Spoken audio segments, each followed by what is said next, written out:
O presidente da CNBB, Dom Raimundo Damasceno, arcebispo de Aparecida, manifestou-se contra a redução da maioridade penal no encerramento da 51ª Assembleia Geral dos Bispos do Brasil, que reuniu religiosos de todo o país em Aparecida no último dia 10 de abril.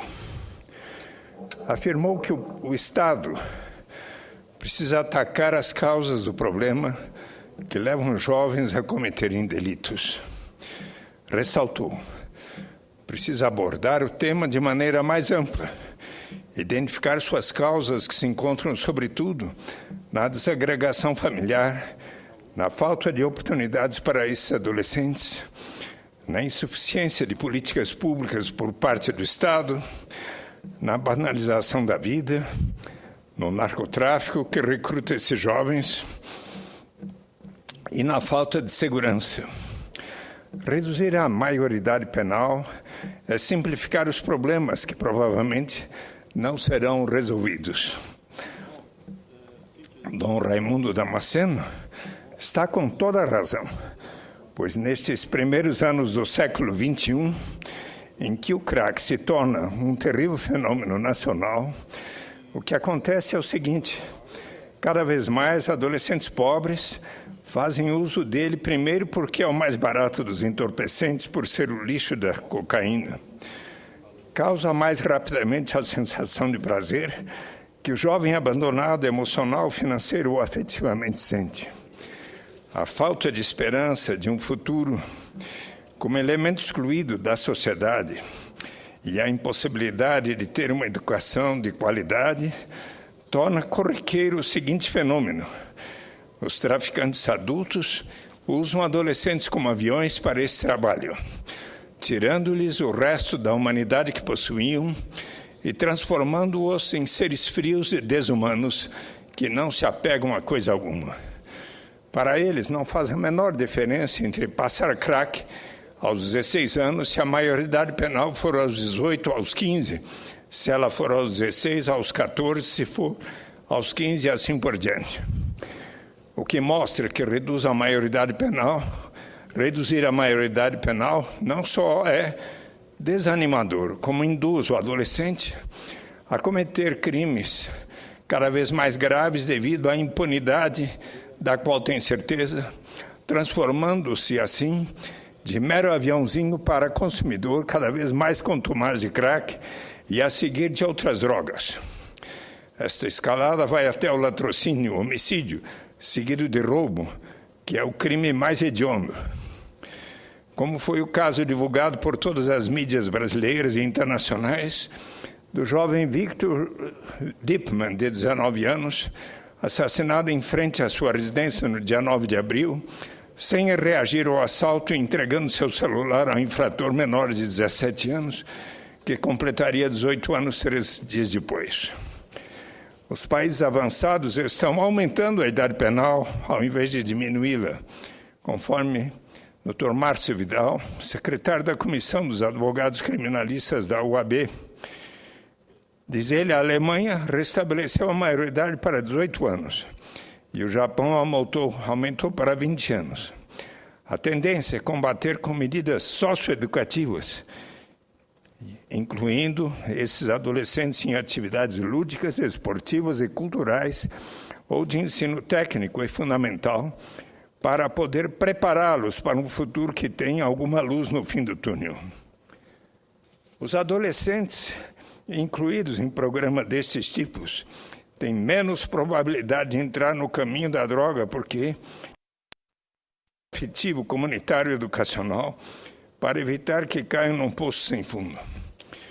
Em audiência pública realizada na Comissão de Constituição, Justiça e Cidadania do Senado, na quarta-feira passada, 15 de maio, o ministro da Justiça, José Eduardo Martins Cardoso, ao responder perguntas sobre a redução da maioridade penal, afirmou ser evidente que, quando se tem um crime bárbaro, a emoção floresce e a discussão ganha uma dimensão que muitas vezes foge à racionalidade que deve ter uma discussão dessa monta.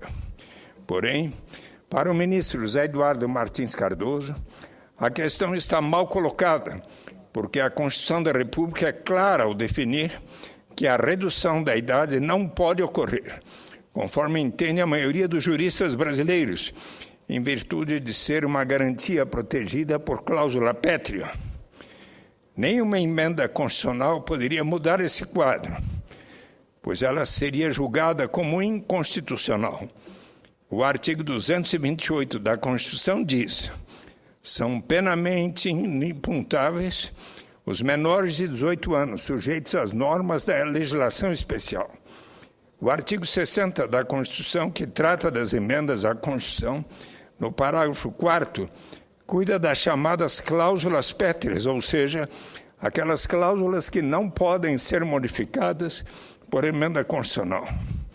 No artigo 60, parágrafo 4º, diz: não será objeto de deliberação a proposta de emenda tendente a abolir a forma federativa do Estado, o voto direto, secreto, universal e periódico, a separação dos poderes, os direitos e garantias individuais. Como a inimputabilidade penal é um direito individual dado àqueles que estão na situação de não ter a idade de 18 anos, é uma cláusula intocável, como todo e qualquer direito individual consagrado na Constituição Federal.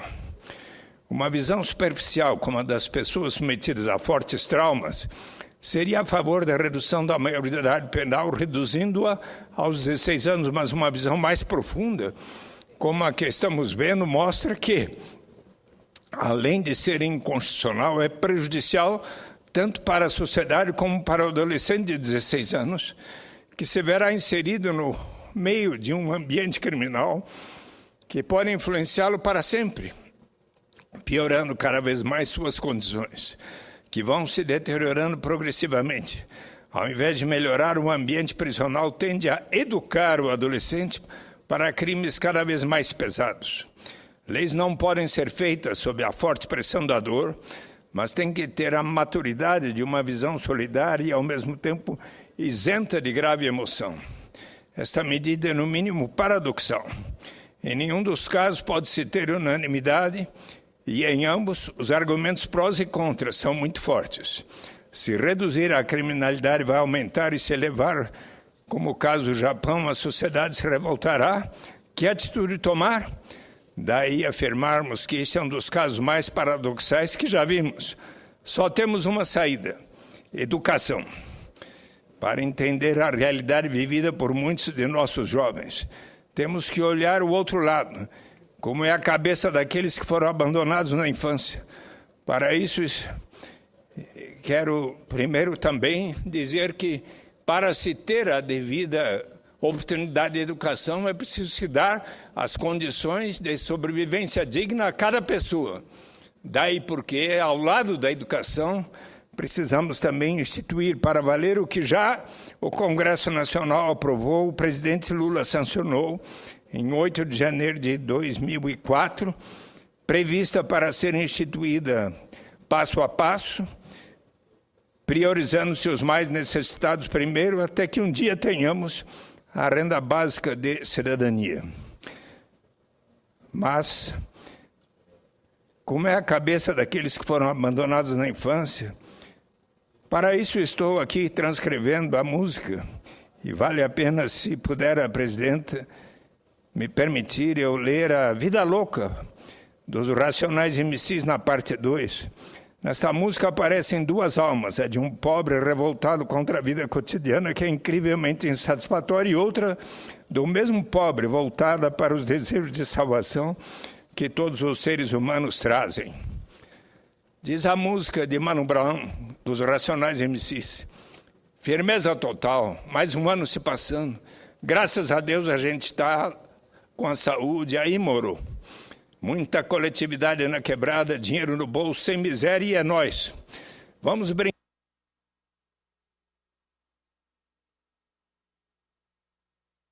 Deixa eu falar para você. Tudo é fácil, irmão. Logo mais vamos arrebentar no mundão. De cordão de elite, 18 quilates, põe no bolso logo o Breitling. Que tal, tá bom? De lupa Bausch, bombeta branco e vinho. Champanhe para o ar, que é para abrir nossos caminhos. Pobre é o diabo, eu odeio a ostentação. Pode rir, mas não desacredita não. É só questão de tempo, o fim do sofrimento. Um brinde para os guerreiros, é polvinho, eu lamento. Vermes que só faz peso na terra, tira os olhos, vê se me erra. Eu durmo pronto para a guerra, e eu não era assim, eu tenho ódio. Eu sei que é mal para mim fazer o que é, se é assim. Vida louca, cabulosa, o cheiro é de pólvora, eu prefiro rosas, e eu que sempre quis, com o lugar, gramado limpo, assim verde como o mar, cercas brancas como seringueira com balança, desbicando pipa, cercado de criança, Hal Brown, acorda aquele sangue bom, aqui é Capão Redondo, true, não Pokémon. Zona Sul é uma inveja, é estresse concentrado, um coração ferido por metro quadrado. Quanto mais tempo eu vou resistir, pior que eu já vi meu lado bom na UTI. Meu anjo do perdão foi bom, mas está fraco. Culpa dos imundos do espírito opaco. Eu queria ter para testar e ver. Peço, senhora presidenta, que seja transcrita na íntegra tal letra deste rap que foi cantado ainda na virada cultural domingo último, lá diante da Praça Júlio Prestes, em São Paulo, diante de uma multidão, sobretudo de jovens que sabiam essa letra de cor. Mas eu gostaria também de pedir para ser transcrita o extraordinário e excelente artigo de Eliane Brum pela ampliação da maioridade moral, o cumprimento da lei de governantes que querem aumentar o rigor da lei e também dos que não querem.